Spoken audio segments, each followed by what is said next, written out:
Hola, mi nombre es Silmar Sánchez, estudiante de Psicología en la Universidad Yacambú, y en la Cátedra de Psicopatología de la Niñez y la Adolescencia estaré desarrollando el siguiente podcast donde hablaré sobre el trastorno mental del neurodesarrollo llamado trastorno del espectro autismo según el manual de diagnóstico de los trastornos mentales llamado DSM-5. Los trastornos del espectro autismo son un grupo de discapacidades del desarrollo que se pueden presentar en edades tempranas, la cual puede estar asociada a otros compromisos o afecciones médicas u otros trastornos del desarrollo neurológico. Estos se clasifican por grado de necesidad de ayuda, la cual se determinará según los criterios A y B del Manual de Diagnóstico del Trastorno Mental en su clasificación 299.00F84.0. Anteriormente se consideraba el autismo en el DSM-4 dentro de la categoría de trastornos generales del desarrollo, conocido con las siglas TGD, donde incluía en subtítulos del autismo el Asperger, trastorno desintegrativo infantil, síndrome de Rett. También se dividía en 3 categorías, tanto en síntomas, y se consideraba como un trastorno infantil que podía diagnosticarse a partir de los 3 años de edad. Ahora bien, en su última actualización del DSM-5 se establece al autismo como un trastorno del espectro autista y se trata de una sola categoría que abarca todos los subtítulos, excepto el síndrome de Rett. En lugar de subtítulos, el DSM-5 se plantea 3 niveles de gravedad, considerando 2 categorías, y busca lograr el diagnóstico en niños a más temprana edad, desde la observación conductual en su etapa evolutiva. Es importante señalar que también se puede incluir en dicho diagnóstico a adultos no diagnosticados. El cambio de nombre para referirse al trastorno, es decir, de las siglas TGD a TEA, trata de enfatizar la dimensionalidad del trastorno en las diferentes áreas que se ven afectadas, las dificultades para establecer límites en dichos subgrupos. Para que una persona con TEA debe tener alteraciones dentro de los criterios de las 2 áreas, tanto interacción social y el comportamiento, la cual se describirá a continuación a partir de lo descrito en el DSM-5.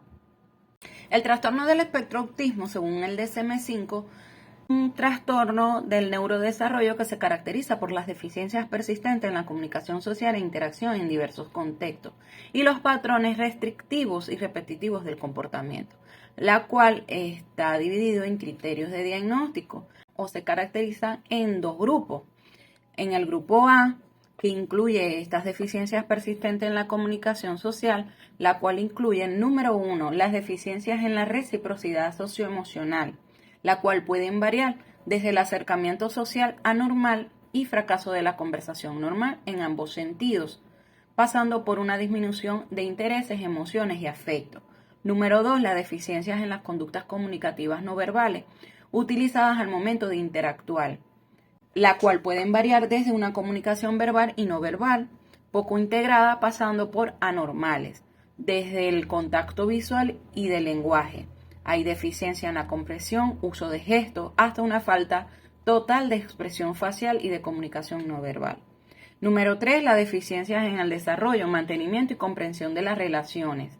Estas pueden variar desde las dificultades para ajustar comportamientos en diversos contextos sociales, pasando por diferentes dificultades, ya sea en el compartir de juegos imaginativos, hacer amigos, entre otros.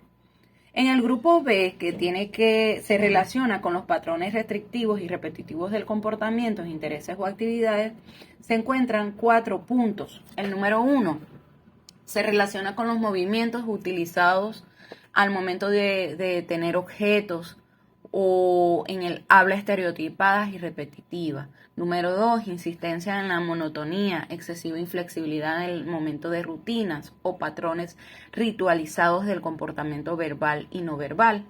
Número 3, intereses muy restringidos y fijos que son anormales en cuanto a su intensidad o foco de interés. Y número 4, en la hiper o hiporreactividad a los estímulos sensoriales o interés inhabitual por aspectos sensoriales del entorno. También dentro de los criterios de diagnóstico se consideran el grupo C, D y E. El grupo C dice, los síntomas han de estar presentes en las primeras fases del periodo del desarrollo, pero pueden no manifestarse totalmente hasta que la demanda social supera las capacidades limitadas, o pueden estar enmarcados por estrategias aprendidas en fases posteriores de la vida. En la D, los síntomas causan un deterioro clínicamente significativo en lo social, laboral u otras áreas importantes del funcionamiento habitual. Y en la E, estas alteraciones no se explican mejor por la discapacidad intelectual o trastorno del desarrollo intelectual o por el retraso global del desarrollo. La discapacidad intelectual y el trastorno del espectro autismo con frecuencia coinciden para hacer diagnósticos de comorbilidades de un trastorno del espectro autismo y discapacidad intelectual. La comunicación social ha de estar por debajo de lo previsto para el nivel general de desarrollo, así tal cual lo menciona el DSM-5. Asimismo, los niveles de gravedad según el DSM-5 está establecido en estas dos categorías y se menciona a través de la necesidad de ayuda. Inicia con el nivel grado 3, donde la persona necesita ayuda muy notable, donde la comunicación social menciona que acá las deficiencias son más graves de las actitudes de comunicación social verbal y no verbal y causan alteraciones al momento de la interacción social, dando respuestas mínimas a la apertura social con otras personas. Es muy mínima. En cuanto al comportamiento restringido y repetitivo, en el grado 3 hay inflexibilidad del comportamiento para hacer frente a los cambios y presencias de otros comportamientos restringidos y repetitivos que interfieren con el funcionamiento en todos sus ámbitos. Por ejemplo, existe ansiedad intensa, dificultad para cambiar un foco de acción. En el grado número 2, donde la persona necesita ayuda notable, acá a nivel de comunicación social, esta hace deficiencias notables en las actitudes de comunicación social, verbal y no verbal, problemas sociales, obvio, incluso necesita ayuda, pero en este caso es limitado, ya que la interacción social y respuestas son reducidas o anormales a la apertura social de otras personas. En este caso ellos hablan muy limitado o lo que mayormente necesitan establecer. Sin embargo, a nivel de comportamiento restrictivo, restringido y repetitivo, la inflexibilidad del comportamiento, la dificultad para hacer frente a los cambios y los otros comportamientos restringidos y repetitivos resultan con frecuencia evidentes para el observador de forma casual e interfieren con el funcionamiento en diversos contextos.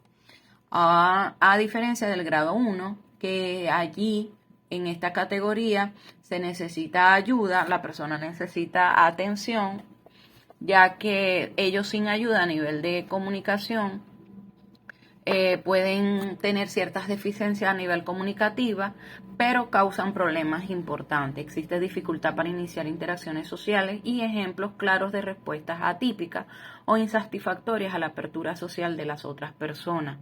A nivel de comportamiento, la inflexibilidad del comportamiento causa una inferencia significativa con el funcionamiento en uno o más contextos. Hay dificultad para alterar actividades, los problemas de organización y de planificación dificultan su autonomía. En cuanto a las características del TEA, voy a explicar de manera sencilla unas características con sus ejemplos, la cual dichas características están englobadas en lo que es los criterios de evaluación. Estos síntomas están presentes desde la primera infancia y limitan o impiden el funcionamiento cotidiano. Son evidentes en el periodo del desarrollo. Las manifestaciones del trastorno también varían mucho según la gravedad de la afección, el nivel del desarrollo y la edad cronológica. Por eso, de allí viene el término espectro. Las deficiencias verbales y no verbales de la comunicación social tienen diferentes manifestaciones según la edad, el nivel intelectual y las capacidades lingüísticas del individuo. El lenguaje que existe muchas veces unilateral, carece de reciprocidad social y se utiliza para pedir, ya sea para pedir algo que en el momento amerita, si es necesario, lo hace, si no es necesario, no emite. Muchos individuos tienen deficiencias lingüísticas, ya sea por ausencia del habla o por la comunicación social recíproca, como anteriormente mencioné. Las deficiencias de la reciprocidad socioemocional, es decir, de la capacidad para interactuar con otros y compartir pensamientos y sentimientos, son claramente evidentes en los niños pequeños, con el trastorno TEA, que pocas veces o nunca inician en la interacción social y no comparten emociones, junto a una imitación reducida o ausente del comportamiento de otro. Acá voy a añadir un ejemplo. Puede ser un juego simbólico flexible y apropiado para la edad y después insisten en jugar según unas reglas muy inflexibles. Otra característica es que los individuos pueden aprender algunos gestos funcionales, pero su repertorio es más pequeño que el de otras personas y a menudo no utilizan gestos expresivos espontáneamente en la comunicación. Las alteraciones pueden ser relativamente sutiles dentro de los dominios individuales. Por ejemplo, el niño puede mantener contacto con los ojos relativamente bien mientras habla, pero van a ser más pronunciadas al integrarse en la comunicación social, ya sea un contacto ocular en los gestos, la postura corporal, la prosodía y la expresión facial. Puede haber un interés social ausente, reducido o atípico, manifestado por el rechazo a las otras personas, la pasividad o un trato inapropiado que parece agresivo o destructivo. Presentan problemas para entender el lenguaje, manifestado en la comunicación e expresión por ejemplo, cuando utiliza una persona la ironía, a ellos se les dificulta entender mentiras piadosas, también el sarcasmo. El comportamiento estereotipado es muy presente o repetitivo, la cual incluye estereotipias motoras simples, como el aleteo de manos, los movimientos rápidos de dedo, el uso repetitivo de objetos como girar monedas, alinear juguetes, carritos, entre otros. Asimismo, otro comportamiento está el habla repetitiva, como la escolalia, la repetición retrasada o inmediata de palabras escuchadas, hablar en tercera persona refiriéndose a sí mismo, utilizar el término tú, palabras refinadas, frases o patrones prosódicos estereotipados. Y por último, la hiper o hiporreactividad a los estímulos sensoriales. Acá se puede manifestar por respuestas extremas a sonidos o texturas específicas, oler o tocar objetos excesivamente, fascinación a luces, a objetos que giran, indiferencia ante el dolor, al calor, al frío. Puede existir rituales relacionados con el sabor, el olor, la textura, apariencia de los alimentos. Estos pueden ser rechazados por lo que ellos puedan ver o por lo que ellos puedan saborear. También existe haciendo restricciones alimentarias excesivas, molestias a ropa, etiqueta, textura de telas y obsesión a aguas. También puede existir otros tipos de conductas hiporreactivas o hiperreactivas. Dentro del espectro autismo, por ser un espectro lo va a englobar. Acá entra el autismo en la primera infancia, autismo infantil, autismo Kanner, autismo de alto funcionamiento, autismo atípico, trastorno generalizado del desarrollo, trastorno desintegrativo en la infancia y trastorno de Asperger. Dentro del diagnóstico del autismo son más válidos y fiables cuando estos se basan en múltiples informaciones o múltiples fuentes, ya sea por la observación clínica, la historia de los padres, del cuidador, ¿ok? Informes, existen instrumentos de diagnóstico estandarizados, psicométricos, como entrevistas, cuestionarios y de medidas observacionales a nivel clínico que pueden mejorar la fiabilidad del diagnóstico. Al momento de dar un diagnóstico se debe especificar si existe déficit intelectual acompañante o no, con o sin deterioro de lenguaje acompañante, asociado a una afección médica, genética o a otro factor conocido, asociados a otros trastornos del desarrollo neurológico, con catatonia, ya sean movimientos acelerados, rígidos y comportamientos inusuales. El trastorno del espectro autismo se asocia también a nivel comorbilidad Se asocia a deterioros intelectuales y alteraciones estructurales del lenguaje, es decir, incapacidad para comprender y construir frases gramaticalmente correctas, que se deberían registrar con los correspondientes especificadores en cada caso. Muchos individuos con TEA tienen síntomas psiquiátricos que no forman parte de los criterios del trastorno. Es importante mencionar que cuando un niño presenta rasgos que cumplen con criterios de, por ejemplo, del TDAH y del trastorno del espectro autismo, se debe realizar los dos diagnósticos por separado.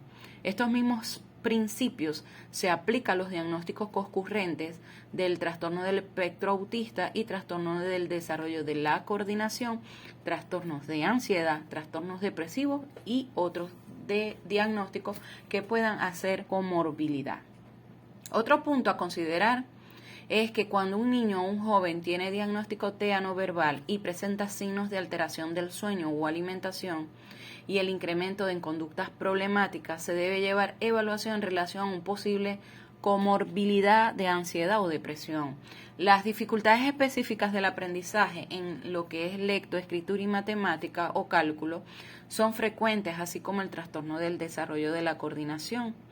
Entre las afecciones médicas comunes y asociadas al trastorno de autismo son la epilepsia, los problemas del sueño, el estreñimiento, trastorno de las conductas alimentarias, de la ingesta de alimentos que pueden persistir en el tiempo y son necesarias hacer registro de ello.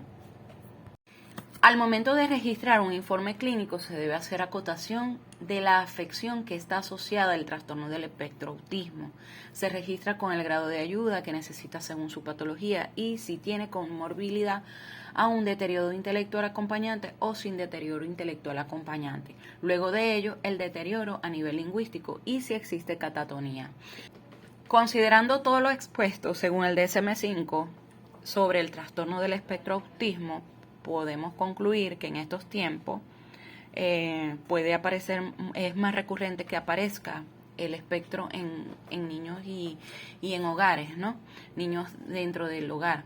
Y al conocer a profundidad estos criterios de diagnóstico nos permite como futuros psicólogos poder identificar sus síntomas desde temprana edad y brindar a los padres herramientas que permitan acompañar a sus hijos desde la conciencia, el amor, la comprensión, educar el entorno para lograr la inclusión y un desarrollo autónomo del niño en sus áreas socioafectivas. Conocer también sus características y clasificación nos ayuda al momento del diagnóstico e intervención del caso.